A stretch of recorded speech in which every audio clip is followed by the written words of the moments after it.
I'm here in the studio with Stefan from Presagis. Stefan, thank you very much for stopping by. Thanks, Tell me Tyler. a little bit about Presagis and what you bring to the table here at ITSEC. Thank you so much, Tyler. Presagis is a company out of Montreal, Canada, with offices all across the world, including here in Orlando. We're showing a number of products this year. We've been around for about 10 years, but I think what we're most excited about this time around is really our products that have to do with large-scale terrain production automation. Okay, so what exactly is large-scale terrain production automation, and how might a company use it to help benefit them? Okay, so good question. What we're finding is that our customers, and I want to say probably more specifically our government customers, are increasingly faced with more and more data every year as new sensors get launched in the air through UAVs or aircrafts, as people take imageries from the ground, as they run LiDAR sensors, those kind of stuff, or even as new satellites get launched. Actually, a number that we found interesting is that the NGA thinks that the amount of data over the next 5 years is going to be multiplied by a factor of 1 million.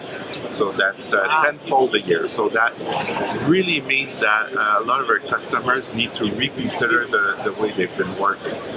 Presagis has been in the industry for 10 years, as I said, but a lot of our tools are the result of acquisitions, and they actually go back in time to 20, 25 years.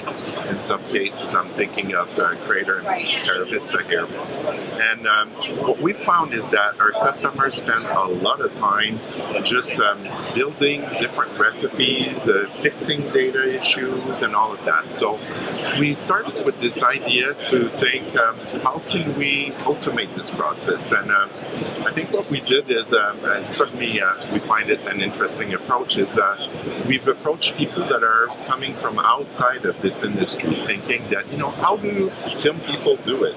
Or how do game people do it? How do they approach large-scale productions that may be going over a long period of time, where, the data may be constantly changing and having to adapt? So we've hired a bunch of people that come from other industries, and we've been putting together what we call Velocity. So Velocity is essentially a workflow automation solution that integrates our tools, Creator and Terra Vista, but also integrates a lot of the market best tools available in architecture, in gaming, in entertainment, just trying to find the right pieces to be able to put together a workflow that will really change the way that our customers operate.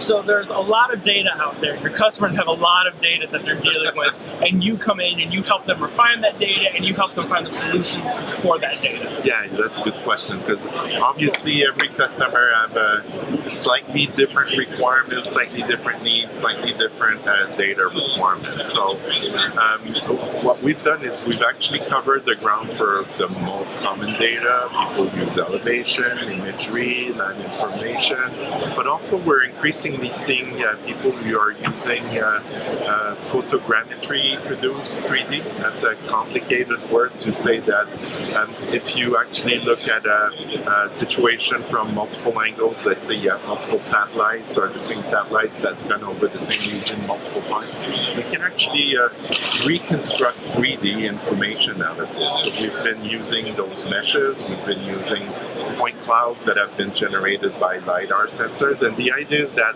by mashing all of this data together, this gives us the ability to produce those databases automatically. If I may, one more thing that we wanted to do is everybody loves image quality. Everybody falls for what looks good. And, the clearer the better. Yeah, that's it. So we've got some customers who want to do training and don't necessarily care about a specific area, while some other of our customers may be doing mission preparation or mission rehearsal, and they're going to want some very geo-specific content. So the way that we've approached it is that we produce the content the same way in both cases. The difference being that if you don't have much information, we'll use a set of rules that we've developed to develop natural-looking scenes, but essentially use more random approaches to putting the content on the terrain. However, if you can feed us with building positioning, building footprints, building heights, then we can start being a lot more geo-specific. And what we found is that a lot of our customers enter into situations where they normally have a pretty generic understanding of the battlefield or of the area where the situation is going to be happening. And essentially, as troops disembark, as UAVs overfly the region, they start collecting more data. And so what we've done is we've done this approach where you continuously integrate new content, and essentially the precision, the geospecificity increases over time as you get more and more data. So it's something that's quite live, and the idea is to do this in a way where our customers always have the freshest and most precise data available at the given So you can start with an area that's a little bit more, like you said, random and vague, a building here, a tree there, a street here, or probably, whatever. you know the roads, you know the main areas of a city, but you don't necessarily know the specific building. Right, and you start with that, but then once more data comes in through soldiers or drones or satellite pictures, then you can just in real time build up an actual placement of something, an actual placement of another thing, and eventually you'll have an almost true to life 3D image of what that area is. You got it, yeah. The only thing I'd weigh in is it's not exactly real time, but it's a very fast time. It's updated. It's updated. Very fast turnaround. Sure, you know. sure, exactly. A lot of our customers have the requirements to turn around in 72 hours. So actually, now that you raised it up, one of the showcases that we have on our show floor, and hopefully we can put a video for the viewers, is we've built a very large showcase database for this show. It's based on the city of Madrid in Spain, and just to give you an idea, it's got 12,000 square kilometers of coverage. It's got over 250,000 buildings, and if you abstract the preparation to get there, but the processing of this data took 24 hours. So that's really the kind of turnaround we're looking. That's a great turnaround. Yeah. So you're not saying real time, but that's pretty darn quick. We're trying to get close to real time. So who are some of your customers that you can talk about? I know a lot of times you have some agreements, but people you can talk about, who are some of the people that use your stuff? I think in the U.S., some of the customers we're most proud about on the government side would be the software folks at SOCOM. So they've been using our tools for many, many years to build the content for these special ops. We're also present at J7 indirectly through a lot of system integrators who use our tools in one shape or form to produce projects for the government. But that's only in the U.S. We're also present all across the world, especially I want to say in Israel as an example. We've got a great presence in Israel, as well as a number of different Western and Asian countries. Oh wow, that's great. Well, I saw you had a very popular booth. I'm sure you've had a great show here at ITSEC. Can I add one more thing that Absolutely. we're really excited about? So I've talked about this idea of being able to build very large-scale mega cities in short times.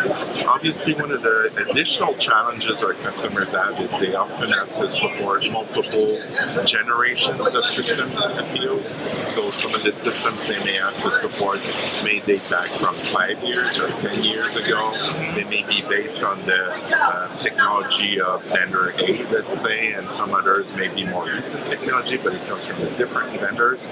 So also one of the things that we're doing is being able to take this content and repurpose it to a whole bunch of different platforms that are available on the market. And obviously one platform that's been of a lot of interest for us as well as for a lot of people on the show floor is the advent of gaming engines in our space. So if you think of companies like Unreal as an example of Epic Games, from Unreal Engine, they produce some real exciting real-time 3D technology. So we're very happy that Monday we've been able to announce a collaboration with Epic Games, so we can actually take some of the terrain that we've developed and some of the technology that we've developed to consume this terrain in real time in very fast ways. And essentially, we're going to be working with our friends at Epic Games in the next few months to actually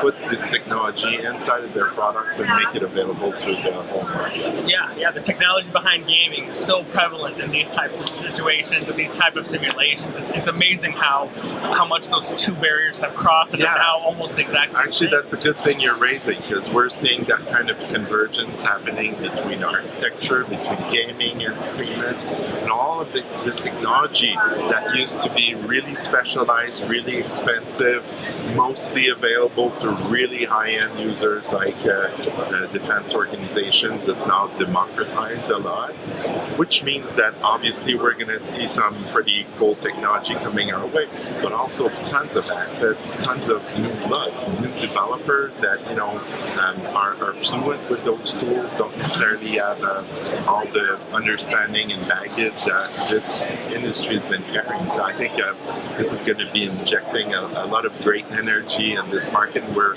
pretty excited about taking our know-how, our expertise, our technology, and merging it with this upcoming new world. Yeah, definitely agree. So, other than traffic at your booth, so and beyond, tell the people how can they get in touch with you if they think your technology is something they want to utilize, they want to be one of your customers. Tell them how they can get in touch with you. The easiest way to get in touch with us is through our website. So I would invite you to, if you want to learn more, go to www.presagis.com and essentially get a hold of us, and we'll be very happy to sit down with you and understand how we can help and work together. All right, well that sounds great. Well, Sylvain, thank you so much for being here today. It's been a pleasure. Good luck with everything in the future. All right, cheers.